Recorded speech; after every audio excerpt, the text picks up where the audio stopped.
Parang ano yung sa labas kasi medyo maulan. Ayan. Napakaulan ang ating Pasko, bagong taon. Inig na tayo dyan. Ano naman sinasabi ng mga ninong at ninang? Mga inaanak dyan na hindi makapamasko dahil sa ulan. Baka hindi ka pinag-pray eh. Kasi na yung mga bata. Nasa labas sa pala yung mga bata. Okay. Ngayon pong umaga. Siyempre, pag-usapan natin na yung salita ng Panginoon na mag-sismisan tayo ngayong weeks sa unahan. Sige po, may tanong ako sa inyo. Yan. Sino dito ang nakatuyo na ng mga damit? Ang hirap magpatuyo ng damit ngayon kasi sobrang ulan. Sobrang ulan ngayon. Parang araw-araw ng ulan. Saglit lang ang araw, tapos ulan ulit. Sino dito nakaka-receive yung NDRRMC alert sa phone? Minsan madaling araw, bubulabugin ka. Orange alert sa Quezon. Ganyan. O kaya naman red warning alert sa Laguna. Uy, hindi ba tayo nakakita ng gano'n? Pero kadalasan, nakaka-receive tayo ng gano'n kapag yung sobrang ulan. Sige. Ayan, medyo i-relate natin ng konti. Yung mga warning alert ng bagyo o ng rainfall sa ating pag-usapan ngayong umaga. Okay. Konting ano lang muna tayo, konting review. Baka kasi medyo hindi tayo familiar sa mga warning alert. Nakikita natin yellow, orange, at saka ano yung isa pang color? Masabi niyo green. Red. Red yung isang ano. Sino ba kayo nakaka-alert na kulay green? Okay, meron tayong tatlong alert sa sa rainfall warning. Okay? Sa wind signal, o sa lakas ng hangin, meron 5. Yung signal number 1, 2, 3, 4, 5. Pero sa rainfall, meron tayong tatlo lang. Yung yellow, yung orange, at saka yung red. Okay. Kaya pag-usapan natin ng bahagya. Ano daw, ayon sa pag-asa? Okay, ayon sa pag-asa, ano daw ibig sabihin kapag meron tayong yellow rainfall alert? Okay? Ano ibig sabihin? Kapag daw ang rainfall alert natin ay nasa yellow, ibig sabihin, possible flooding. O possible pa lang. Ibig sabihin, maulan, pwedeng bumaha. Okay, so yung ulan nun, hindi pa siya ganun kalakas. Kaya yellow pa lang siya, yellow alert pa lang. Hindi pa siya ganun nakaka-alarma. Pero pinaghahanda na. So, ang sinasabi na dapat response natin kapag meron tayong na-receive na yellow rainfall alert, sabi dapat i-monitor. Okay? Kailangan i-monitor na natin yung kapaligiran. Kasi posible na kaya may yellow rainfall alert, hindi tumigil ang pag-ulan, posible bumaha. Kaya ang sinasabi ng pag-asa ng dapat response natin kapag meron tayong yellow rainfall alert is to monitor. Okay, monitor lang kapag yellow. Okay, yung pangalawang alert, yung next level ng yellow ay orange. Okay. Ang sabi natin ng pag-asa, pag the orange rainfall alert, flooding is threatening. Okay? Medyo nakakatakot na dahil pagbaha. Ibig sabihin, hindi siya posibleng bumaha, kundi babaha talaga sigurado. At nakakatakot daw. Okay? Nakakatakot na yung magiging pagbaha. Okay? Meron na kasiguraduhan na babaha at ito ay nakakatakot. So kapag naka-receive kayo ng orange rainfall alert, ibig sabihin, babaha na talaga kasi ganun kalakas na yung ulan at nakakatakot na. Threatening na eh. Tapos, ang sabi ng pag-asa, ang response natin is prepare for possible evacuation. Okay, so ganun na siya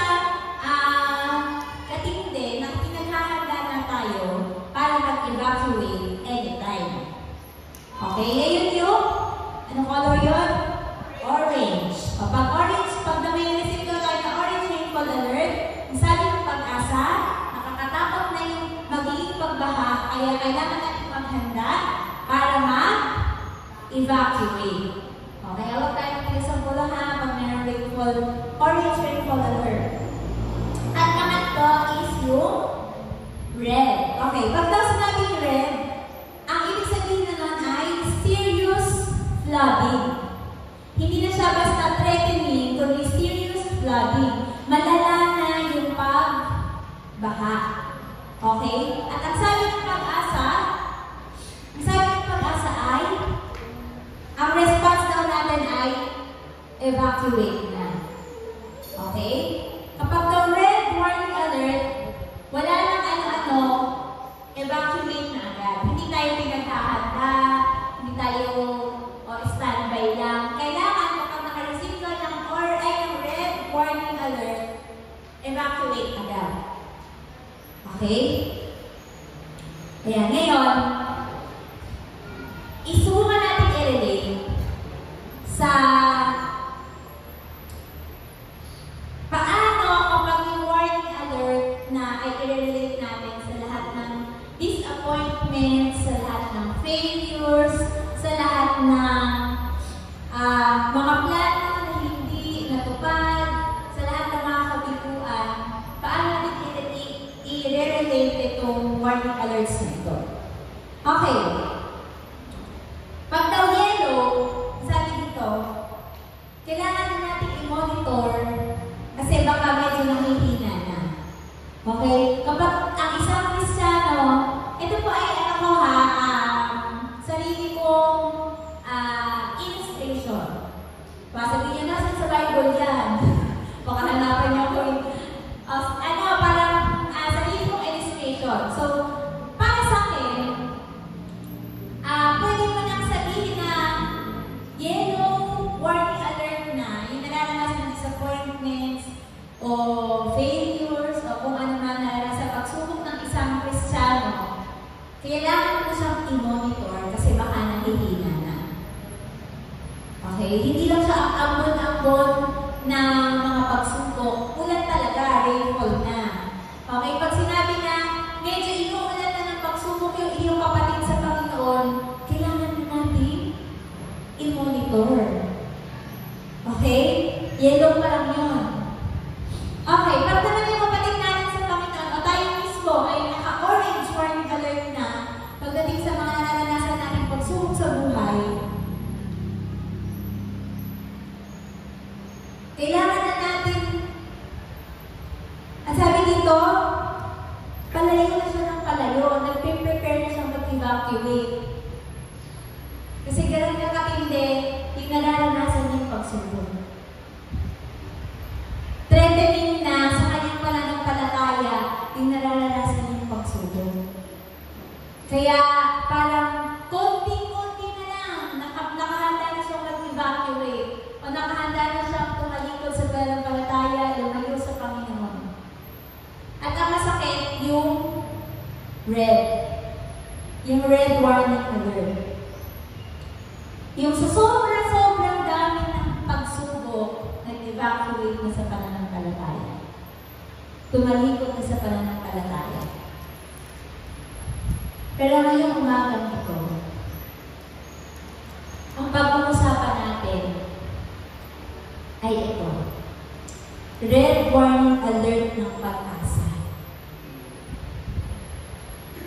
Yung red warning alert ng Pag-asa, ibig sabihin ito, nag-overflow at nag-a-abound yung Pag-asa. Amen? Okay. Sabihin natin na, sige, umpisahan natin sa yellow. Kailangan natin yung yellow i-monitor kasi yung level ng Pag-asa niya, hindi ganun kadami. Okay? Kabaligtaran ito kasi Pag-asa yung kami na disappointments, trials.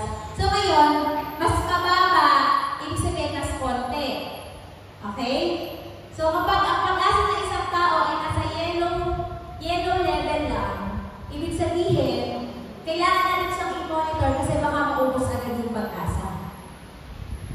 Okay? Kapag ito naka-orange, medyo mataas yung pag-asa niya. Malapit-lapit na mag-evacuate yung anxieties, yung fears, yung worries niya.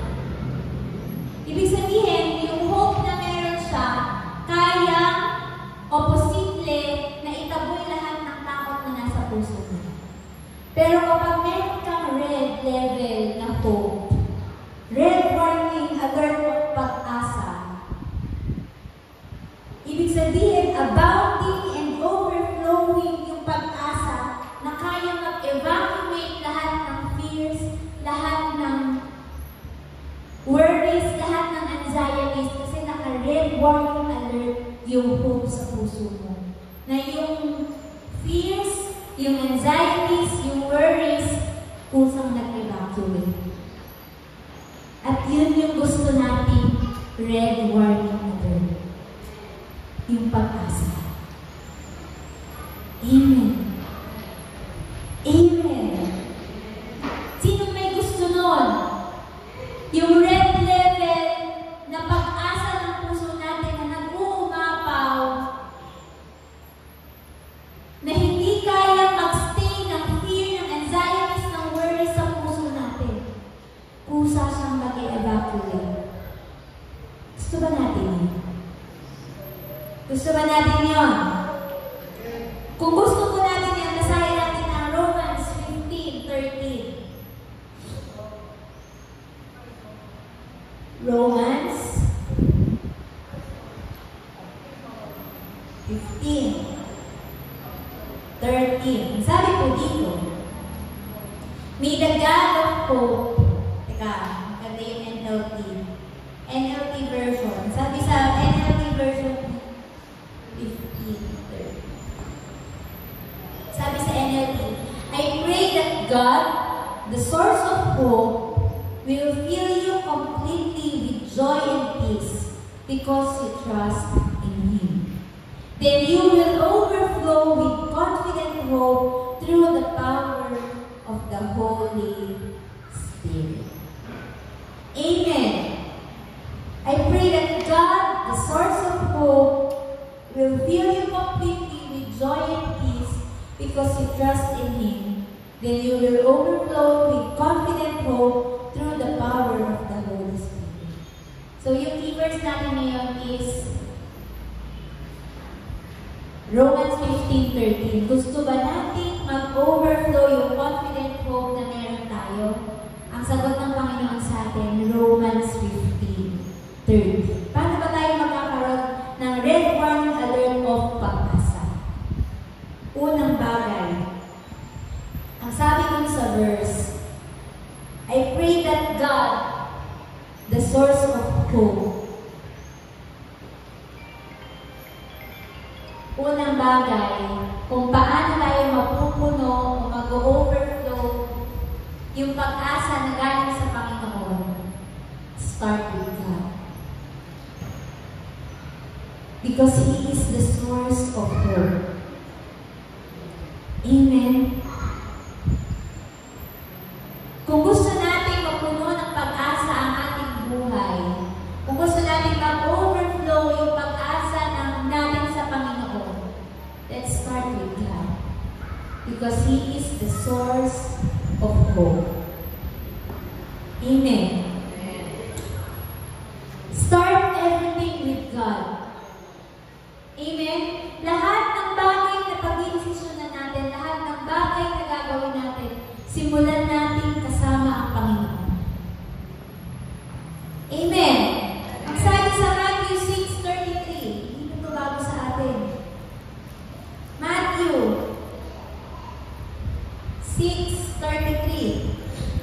Ang sabi po dito, seek the kingdom of God above all else and live righteously, and He will give you everything you need.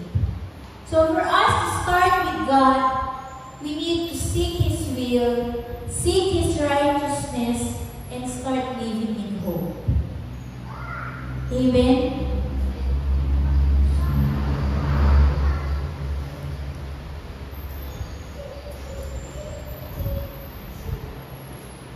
Huwag nating simulan yung mga bagay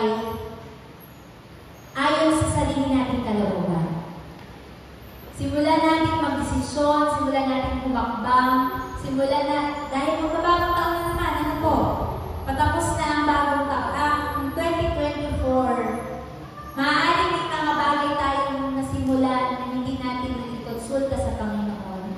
Maaaring may mga bagay tayong, may mga plano tayo na hindi nag-work, kasi hindi naman pala talaga sa plano ng Panginoon. Pero it's not too late. We can still start with God. Start seeking His will. Start seeking His righteousness. Amen! Amen! Simulan natin ang bawat bagay kasama ang Panginoon. Huwag natin tatanggalin sa picture ang Panginoon. Lagi simula, umpisa, sa gitna hanggang dulo, dapat nandun ang Panginoon. Amen po? Alam niyo po kung anong maganda kapag alam natin na ang mga bagay isimulan natin nakasama si Jesus. Alam niyo kung anong maganda?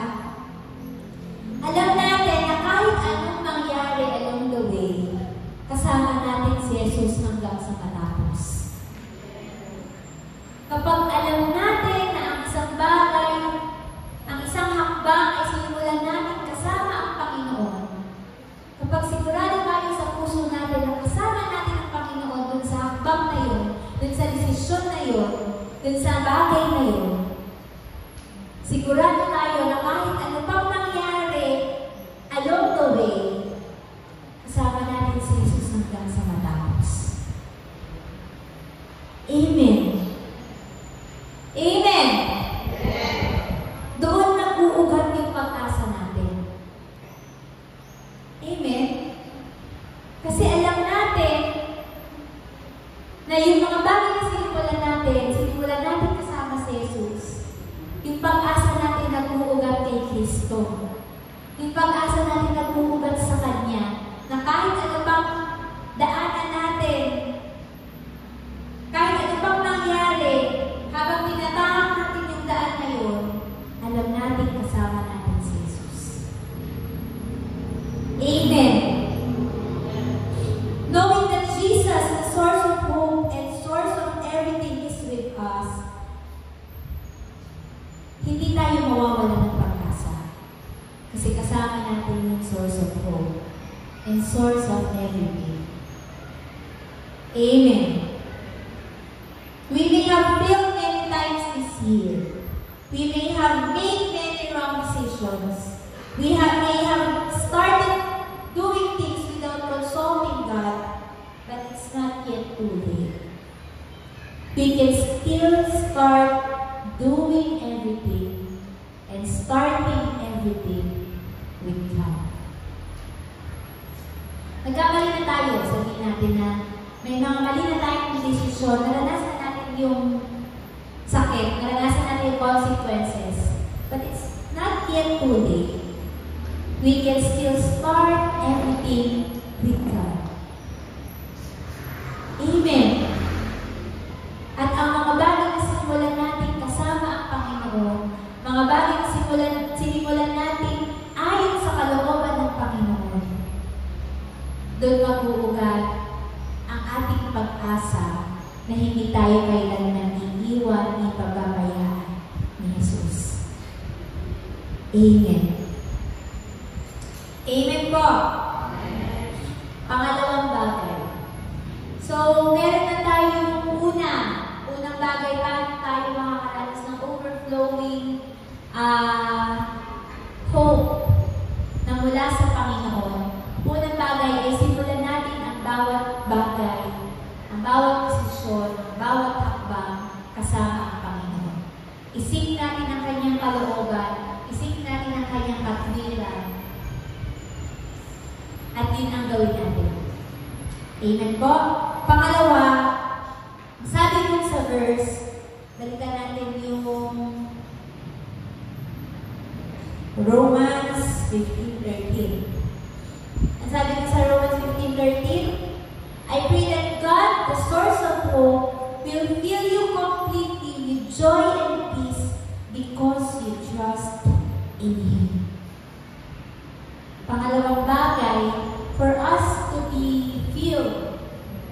and overflow with hope, we need to trust in Him.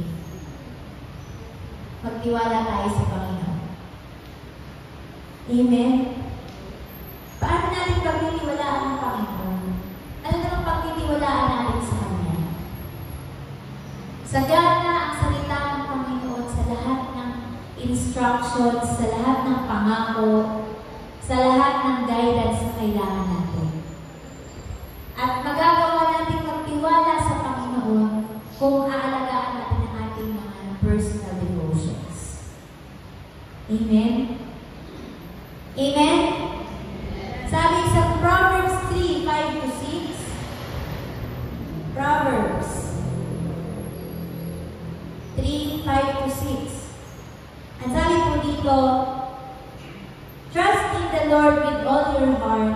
Do not depend on your own understanding. Seek His will in all you do, and He will show you which path to take. Ngayon, simulan na natin ang bawat bagay kasama ang Panginoon. Let's trust Him along the way. Simulan na natin di ba? Simulan na natin ang kasama ang Panginoon. Ang kailangan naman natin gawin ngayon, pagtiwalaan ang Diyos along the way. Habang tinatahak natin yung hakbang na yung path na binigay sa atin ng Panginoon, pagtiwalaan natin ang Panginoon. Amen! Sabi doon, trust in the Lord with all your heart and lean not on your own understanding. Huwag natin pagtiwalaan kahit kailan ang sarili natin karunungan. Amen ba tayo doon?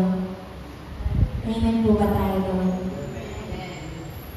Madami tayong ginuti dito na feeling natin, pag feeling natin okay naman yung desisyon na gagawin natin, minsan hindi natin kinukonsulta sa Panginoon. Akala natin, okay naman ito eh. Parang wala namang masama dito sa gagawin ko eh. Wala naman akong pinatapakan ng tao. Yes. Wala naman akong nasasagasaan ng kahit sino. Malinis naman ang motibo ko. Pero ang gusto ng Panginoon, hindi tayo mag-lean on our own understanding, but trust in Him with all our hearts. Amen. Amen. We never know what the future holds. Ito lagi natin narinig. We never know what the future holds, but we know who holds the future. Amen? Amen? Hindi natin alam, kahit sino walang nakakaalam kung ano pwedeng nangyari kinabukasan. Hindi natin alam kung aano mabukas, kung ulan ulit, kung magiging mahangin. Pero alam natin kung sino yung may hawak ng kinabukasan. At yun yung kailangan natin pagtiwalaan. Amen! Let us not trust on our own wisdom. Oftentimes, we decide on our own. And then just ask God to be with us or work miracles for us when things are already getting tough. Minsan, ang nangyayari, mag-idesisyon tayo on our own. Dun sa akala natin tama, dun sa akala natin okay, dun sa akala natin maganda. Tapos, kapag nandun na tayo, simulan na natin yung desisyon, saka natin isasali sa ang Panginoon sa picture. Na Lord, samahan mo ako. Kailangan ko yung pagsama ko kasi hindi ko na alam yung gagawin dito. At babalik tayo dun sa point number 1. Nasimulan natin ang bawat bagay kasama si Jesus. At dun sa kalagitnaan, pagtiwalaan natin siya. Huwag natin siyang aalisin kahit sa ang parte ng picture. Hindi yung sisimulan mo na wala ang Panginoon, tapos pag nasa gitna ka na, Lord, kasali ka na, dito ka na, kailangan na kitain. Tapos pag nandun sa medyo tulog na at parang okay naman na, nakalimutan na ulit si Jesus, nawala na ulit sa picture. Huwag natin yung gawin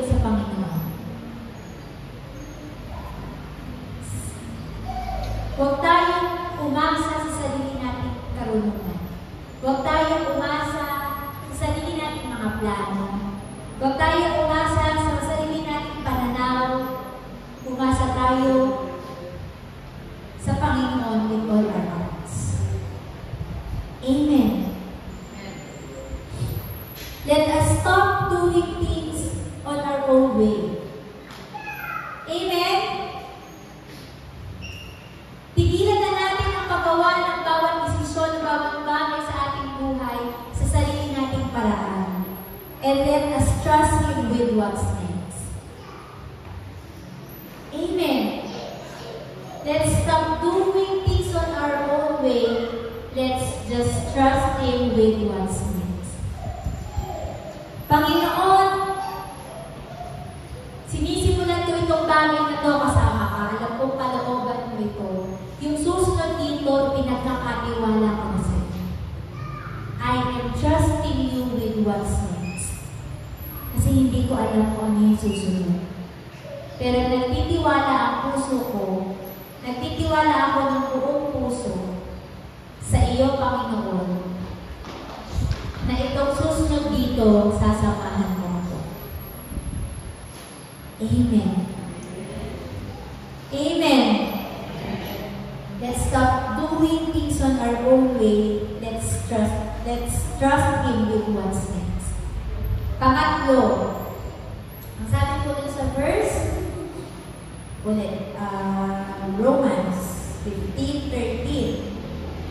Sabi sa Romans 15:13, I pray that God, the source of hope, will fill you completely with joy and peace because you trust in Him. Pangatlong bagay, let Him fill you completely with peace and joy. And this is something that we cannot attain on our own. Yung complete joy and peace, hindi natin yung kayang makuha sa sarili nating paraan. Amen? Yung complete joy. Pwede tayo magkaroon ng joy, pwede tayo magkaroon ng peace, but not that complete joy and peace. Yung complete joy and peace, ang Panginoon ang makakapagbigay mo. At ang sabi ng verse, let Him fill you completely with peace and joy. Ang sabi nun sa Philippians 4:7, sabi natin Philippians 4:7, sabi po dito, then you will experience God's peace, which exceeds anything we can understand. His peace will guard your hearts and minds as you live in Christ Jesus. Masaya natin yung ESV. Ang sabi po doon, and the peace of God, which surpasses all understanding, will guard your hearts and your minds in Christ Jesus. Only those whose faith is in the Lord will experience this complete peace and joy. Peace that is complete, peace that surpasses all understanding. Yung kapayapaan na hindi kaya maunawaan. Yung kapayapaan na hindi mo alam saan nanggagaling. Yung kapayapaan na hindi mo maunawaan paano pa nagkakaroon. Ang kaya lang magbigay nun ay ang Panginoon. At ang sabi doon, yung pagkapayapaan na yun, yung pag-iingat sa puso natin at sa isipan natin. Kasi sobrang dami kayang ilaman ng diablo sa puso at isipan natin. Amen. Pero yung peace na nanggagaling sa Panginoon that surpasses all understanding, ang pag-iingat sa puso at isipan natin. Amen. The joy that comes only from the Lord, the joy that doesn't come and go away along with the circumstances. Yung joy na hindi dumadating at nawawala depende sa nangyayari sa buhay natin. Yun yung joy na kaya ibigay ng Panginoon Jesus. Yun yung joy na kaya natin makuha habang nagtitiwala tayo sa Panginoon Jesus. Amen. At ang sabi ng Panginoon, let me fill you completely. Pag sinabing fill, puno, hindi kulang. Amen? Yung joy na kailangan mo, yung peace na kailangan mo, God will fill you with that. Hindi kulang. Amen? Amen? Yung peace at yung joy na hindi kulang. Yung peace at joy na kompleto. Yung peace at joy na puno. Yung peace at joy na saktong-sakto kailangan mo. Amen? So, ang una ko ay start with God. Pangalawa is trust Him. Trust in Him. Pangatlo is let Him fill you completely with peace and joy. At pang-apat, ang sabi ko ulit sa Romans 15:13, basahin din natin. Romans 15:13, ang sabi ko ulit dito ay, I pray that God, the source of hope, will fill you completely with joy and peace because you trust in Him. Then you will overflow with confident hope through the power of the Holy Spirit. Pang-apat, at dito na po tayo magtatapos. Let the hope that we have in God abound and overflow. Hayaan natin na yung pag-asa yung pag-asa natin sa Panginoong Jesus mag-abound o sumagana at tumapa. Paano mangyayari yun? Sabi sa Hebrews 10:23. Sabi po dito, let us hold tightly without wavering to the hope we affirm, for God can be trusted to keep His promise. Basahin natin sa ESV. Ang sabi dito, let us hold fast the confession of our hope without wavering, for He who promised is faithful. Kaya paano mag-aabang o paano sasagana at mag-overflow yung pag-asa sa atin? Palagi tayong magtiwala na yung nangako sa atin ay tapat. He who promised is faithful. Amen? We can have assurance of this hope that we have in God because He is faithful. It will diminish if we get it from the wrong source. Okay, yung pag-asa na meron tayo sa buhay, nawawala o nababawasan at minsan nauubos kapag yung source na pinanggagalingan ng hope ay natin. Kaya yung sabi sa Hebrews 10, ano yun? 10:23, let us hold fast the confession of our hope without wavering. Dapat yung pag-asa natin sa Panginoon, yung pagtitiwala natin sa Panginoon, hindi nagmamaliw. Hindi yung minsan mag-hope ako, magtitiwala ako sa Panginoon, minsan hindi. Kasi ang tendency kapag yung source ng ating pag-asa ay nagmumula sa mga bagay na hindi ang Panginoon, mababawasan o mauubos yung pag-asa na meron tayo. Kasi walang permanente sa mundo. Amen? Lahat sa mundo nawawala. Lahat sa mundo nagbabago. At ang hindi lamang nagbabago, ang katapatan ng Panginoon. Amen? Kapag yung hope natin nakadepende sa kinikita natin, kapag yung hope natin nakadepende sa mga taong nakapaligid sa atin, kapag ang hope natin nakadepende sa mga magagandang bagay na nangyayari sa buhay natin, mauubos at mauubos yung pag-asa na meron tayo sa buhay. Pero kapag ang pag-asa natin ay nasa Panginoong Hesus, sigurado tayo na yung nangako sa atin ay tapat. Amen? Paano mag-aabout o paano mag-overflow yung pag-asa natin sa Panginoon? Let us hold fast. Sabi ko sa ano? Let us hold fast the confession of our hope without wavering. Because He who promised is faithful. Amen.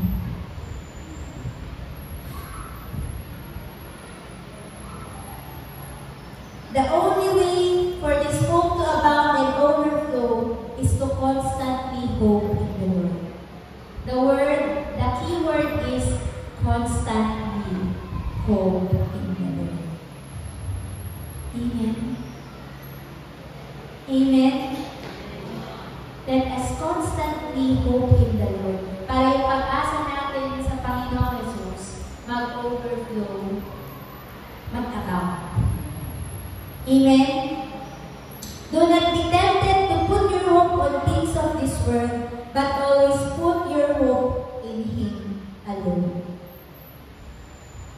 Maraming bagay ang makakapag-tempt sa atin na asahan natin. Amen?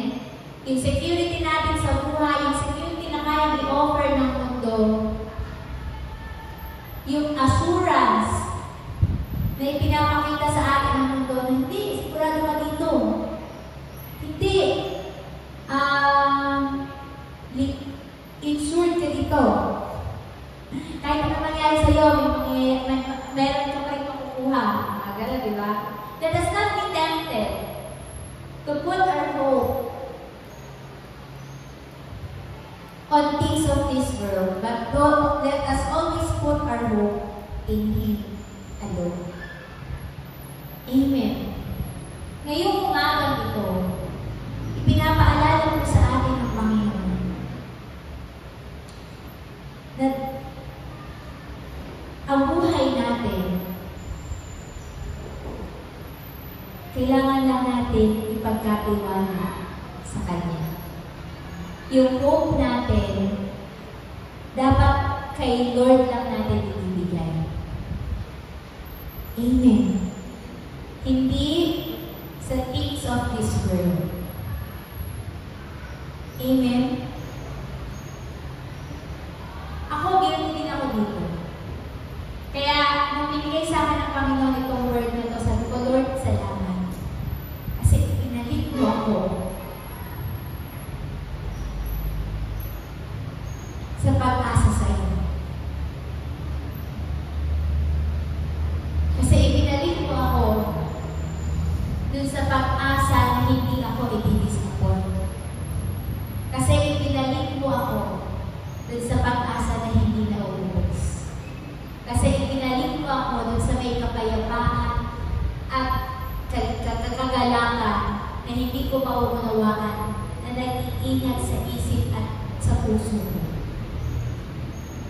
Mga kapatid sa Panginoon, kung tayo po ay nakaranas nagdaan, ngayon ay December 29 na, 2 araw na lang, patatlo, January 1 na.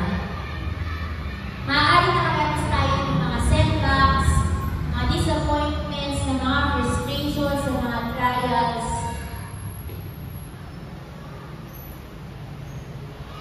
Pero ang gusto sabihin sa atin ng Panginoon, let us hope in the Lord. Let that hope abound and overflow. Ibalik natin yung pagtitiwala natin sa Panginoon. Ibalik natin yung pagbibigay natin ng buo nating buhay, yung pagsusurrender natin ng buo nating buhay sa kamay lamang ng Panginoon. Kasi yun yung gusto niya. Amen. Amen. Minsan, may mga bagay na nangyayari sa ating buhay na may pagpapasalamat natin kasi ibinalik tayo ulit doon sa track na pinapatahak sa ating Panginoon. And Lord, salamat kasi nangyari to Kasi na-realize ko, mali pala yung pinagtiwalaan. Lord, salamat kasi nangyari to. Kasi na-realize ko na yung assurance ko pala, na yung hope ko pala, wala na sa'yo. Lord, salamat kasi nangyari to. Kasi ibinalik mo ko sa pag-asa sa'yo. Amen. Masarap sa puso ng Panginoon na yung puso ng mga anak niya buong nagtitiwala sa Kanya. Masarap sa puso ng Panginoon yun. At masakit sa Kanya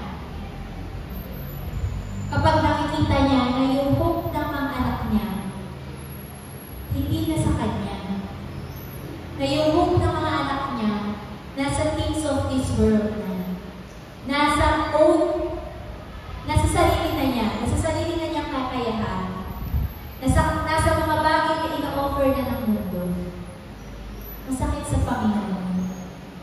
Pero kung alam niyo kung ano makapagpapasaya sa Panginoon na yung kumanta.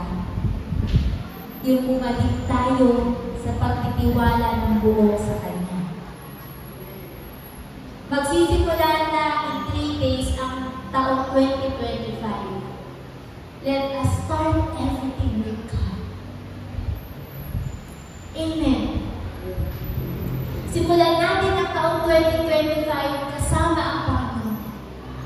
Simulan natin ang taong 2025 na ang gagawin natin mga plano na ang hahambangan natin ay kung ano lamang yung kalooban ng Panginoon para sa atin. Simulan natin ang 2025 na nagkukonsulta tayo ng mga plano natin sa Panginoon. Simulan natin ang taong 2025 na yung hope natin nag-aabang sa Panginoon. Nag-overflow sa Panginoon.